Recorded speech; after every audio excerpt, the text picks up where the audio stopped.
오늘은 9월 25일 금요일입니다. 이제 다 함께 사도신경으로 신앙 고백하심으로 새벽 예배를 시작하겠습니다. 전능하사 천지를 만드신 하나님 아버지를 내가 믿사오며 그 외아들 우리 주 예수 그리스도를 믿사오니 이는 성령으로 잉태하사 동정녀 마리아에게 나시고 본디오 빌라도에게 고난을 받으사 십자가에 못 박혀 죽으시고 장사한 지 사흘 만에 죽은 자 가운데서 다시 살아나시며 하늘에 오르사 전능하신 하나님 우편에 앉아 계시다가 저리로서 산자와 죽은 자를 심판하러 오시리라. 성령을 믿사오며 거룩한 공예와 성도가 서로 교통하는 것과 죄를 사하여 주시는 것과 몸이 다시 사는 것과 영원히 사는 것을 믿사옵나이다. 아멘. 오늘 우리에게 주시는 하나님의 말씀은 예레미야 36장 20절에서 32절까지 말씀입니다. 제가 봉독해 드리겠습니다. 그들이 두루마리를 서기관 엘리사마의 방에 두고 뜰에 들어가 왕께 나아가서 이 모든 말을 왕의 귀에 아뢰니 왕이 여후디를 보내어 두루마리를 가져오게 하매 여후디가 서기관 엘리사마의 방에서 가져다가 왕과 왕의 곁에 선 모든 고관의 귀에 낭독하니 그때는 9째 달이라. 왕이 겨울 궁전에 앉았고 그 앞에는 불 피운 화로가 있더라. 여후디가 서너 쪽을 낭독하면 왕이 칼로 그것을 연하여 베어 화로불에 던져서 두루마리를 모두 태웠더라. 왕과 그의 신하들이 이 모든 말을 듣고도 두려워하거나 자기들의 옷을 찢지 아니하였고 엘라단과 들라야와 그마리아가 왕께 두루마리를 불사르지 말도록 아뢰어도 왕이 듣지 아니하였으며 왕이 왕의 아들 여라무엘과 아스리엘의 아들 스라야와 압디엘의 아들 셀레미아에게 명령하여 서기관 바룩과 선지자 예레미야를 잡으라 하였으나 여호와께서 그들을 숨기셨더라. 왕이 두루마리와 바룩이 예레미야의 입을 통해 기록한 말씀을 불사른 후에 여호와의 말씀이 예레미야에게 임하니라. 이르시되 너는 다시 다른 두루마리를 가지고 유다의 여호야킴 왕이 불사른 첫 두루마리의 모든 말을 기록하고 또 유다의 여호야킴 왕에 대하여 이와 같이 말하기를 여호와의 말씀에 내가 이 두루마리를 불사르며 말하기를 내가 어찌하여 바벨론의 왕이 반드시 와서 이 땅을 멸하고 사람과 짐승을 이 땅에서 없어지게 하리라 하는 말을 이 두루마리에 기록하였느냐 하도다. 그러므로 여호와께서 유다의 왕 여호야킴에 대하여 이와 같이 말씀하시니라. 그에게 다윗의 왕위에 앉을 자가 없게 될 것이요 그의 시체는 버림을 당하여 낮에는 더위 밤에는 추위를 당하리라.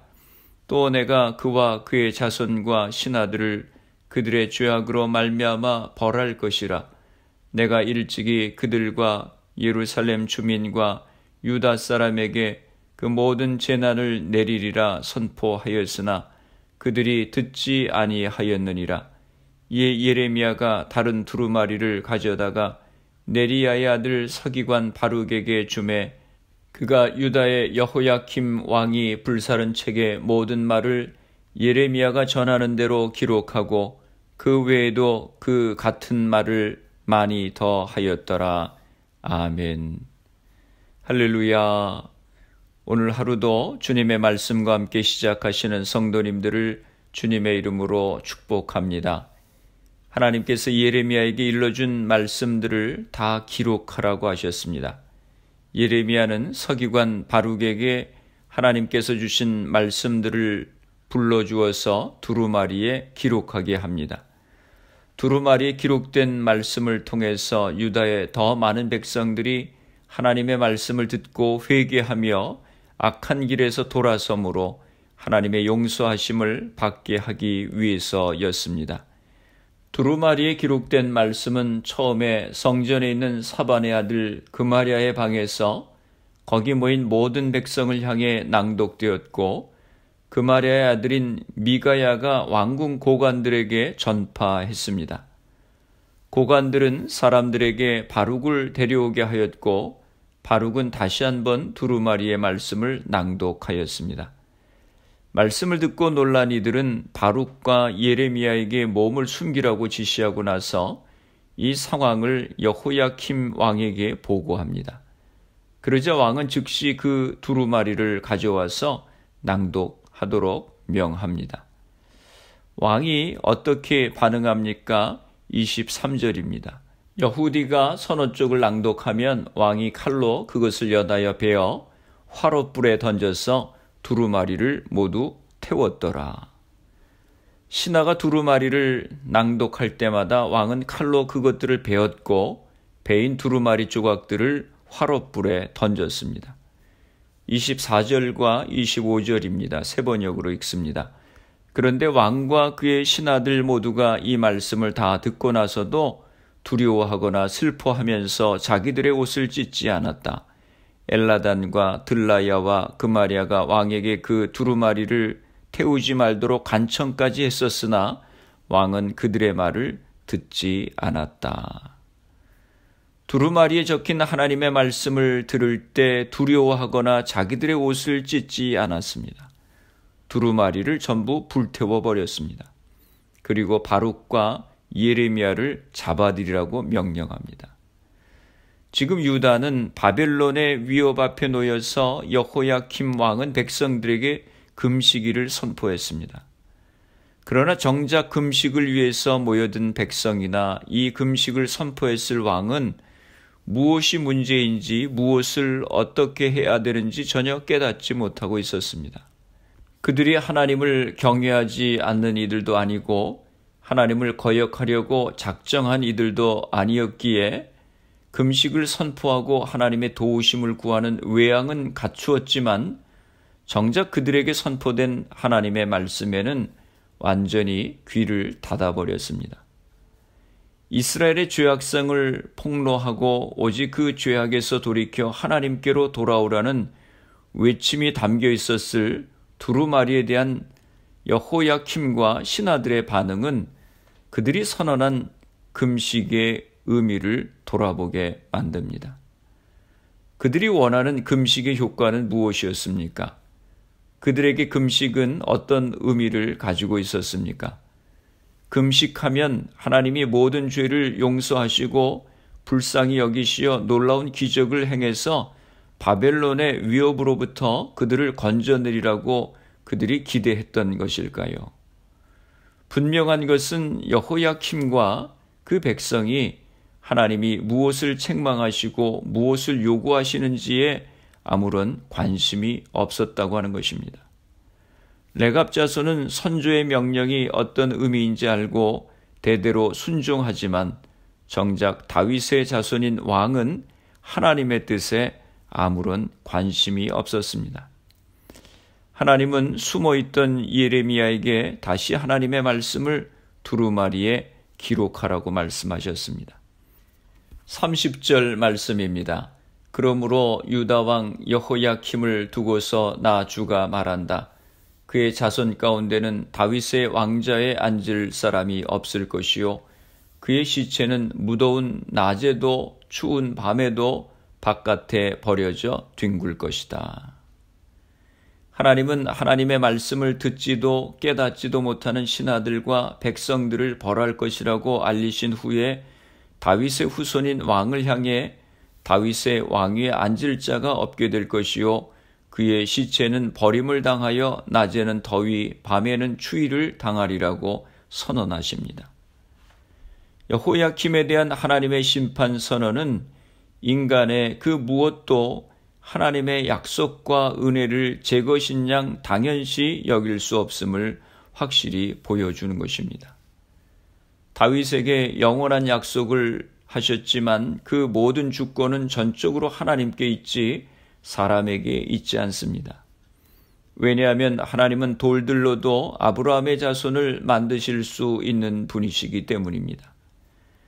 하나님을 향한 종교적인 열심과 외양으로 금식하지만 정작 하나님의 말씀에는 귀 기울이지 않는 다윗의 후손을 기다리는 것은 영원한 언약이 아니라 비참한 최후일 뿐인 것입니다.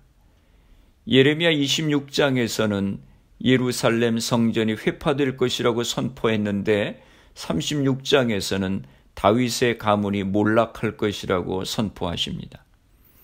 이스라엘이 강력하게 붙들고 있던 두 기둥 성전과 다윗의 가문이 산산조각 나고 있음을 보여주고 있습니다. 그들 가운데 세워진 이스라엘의 자랑이었지만 그 성전은 전혀 그들을 도울 수도 건질 수도 없었습니다. 다윗에게 주신 언약은 영원하고 예루살렘도 결코 무너지지 않을 것이라고 여겼지만 하나님은 다윗의 왕위에 앉을 자가 없게 하시며 예루살렘이 멸망하고 사람과 짐승이 사라질 것이라고 선포하셨습니다. 하나님의 말씀에 두루마리에 응답하지 않는 한 성전도 영원한 언약도 무의미할 뿐인 것입니다. 사무엘상 15장 22절에 말씀합니다. 사무엘이 이르되 여호와께서 번제와 다른 제사를 그의 목소리를 청종하는 것을 좋아하심과 같이 좋아하시겠나이까. 순종이 제사보다 낫고 듣는 것이 순양의 기름보다 나으니 라고 말씀했습니다.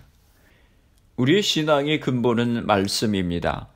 하나님의 말씀을 무시하고 자기 힘으로 이길 수 있다고 착각하면 결국 비참한 최후를 맞을 수밖에 없습니다. 기독교는 계시의 종교라고 합니다.